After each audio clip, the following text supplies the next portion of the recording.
তো যারা laptop user আছেন তাদের জন্য আজকের ভিডিওর বিষয়টি ভেরি ভেরি ইম্পর্টেন্ট। যারা পিসি ইউজার আছেন তারাও ভিডিওটি দেখতে পারেন, কারণ তাদের জন্য ভিডিওর বিষয়টি ভেরি ভেরি ইম্পর্টেন্ট। তো বন্ধুরা, আজকে আমরা শিখব কিভাবে আপনারা আপনাদের ল্যাপটপ বা পিসির টেম্পোরারি ফাইল যেগুলো রয়েছে সেগুলো আপনারা ডিলিট করবেন। তো বন্ধুরা, আমরা নিত্যদিন সারাদিন প্রায় ল্যাপটপ বা পিসিতে কাজ করার পর কিন্তু যে ডকুমেন্টস আছে, যে কাজগুলো আমরা করি, ওই ডকুমেন্টসগুলো মূলত টেম্পোরারি ফাইল হিসেবে কিন্তু ল্যাপটপে জমা হয়ে থাকে। তো মূলত এগুলো ডিলিট না করলে কিন্তু আপনার ল্যাপটপ ভারী হয়ে যাবে।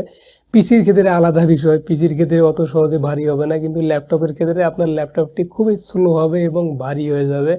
তো আমরা কিভাবে এটা ডিলিট করব দিন শেষে, তো আমি আজকে সেই প্রসেসটা আপনাদেরকে জাস্ট ইজি এবং সিম্পলি খুব শর্ট টাইমের মধ্যে দেখিয়ে দেবো।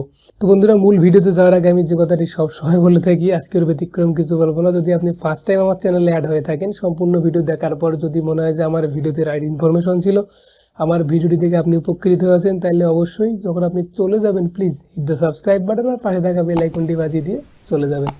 তো বন্ধুরা, এর চেয়ে বেশি কিছু না, যারা আগের থেকে সাবস্ক্রাইব করেছেন তাদেরকে অনেক অনেক ধন্যবাদ। তো বন্ধুরা, আপনারা যে কম্পিউটার টেম্পোরারি ফাইল আছে সেটা ডিলিট করার জন্য আপনারা আপনাদের যে কিবোর্ড রয়েছে সেখান থেকে উইন্ডোজ বাটন চেপে ধরবেন, উইন্ডোজ প্লাস আর বাটন, অর্থাৎ উইন্ডোজ বাটন চেপে ধরে আর বাটন চেপে ধরবেন এরকম। তো করার পর এরকম আপনাদের সামনে অপশন চলে আসবে।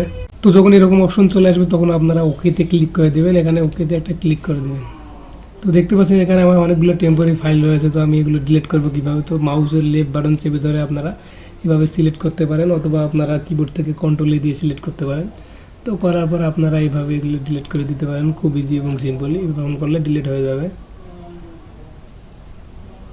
বন্ধুরা, দেখতে পাচ্ছেন ডিলিট হয়ে গেছে। তো আপনারা এইভাবে পরবর্তীতে এটা এরকম করে ডিলিট করে দেবেন। তারপর এরকম কয়েকবার আপনাদের যে ল্যাপটপ আছে সেটা রিফ্রেশ করবেন, করলে আপনাদের ল্যাপটপ সেম একবার নতুন যেরকম কিনছেন এরকম হয়ে যাবে। তো বন্ধুরা, ভিডিওটি কেমন লাগলো অবশ্যই আপনার মূল্যবান মতামত কমেন্ট বক্সে জানাবেন। যদি ভিডিওটি বেশি ভালো লাগে তাহলে অবশ্যই এটি লাইক দিবেন, আর নিত্য নতুন সকল আপডেট ভিডিও পেতে অবশ্যই চোখ রাখবেন চ্যানেলটির দিকে। ভালো থাকবেন, সুস্থ থাকবেন, টেক কেয়ার ইউর বডি। আল্লাহ হাফেজ।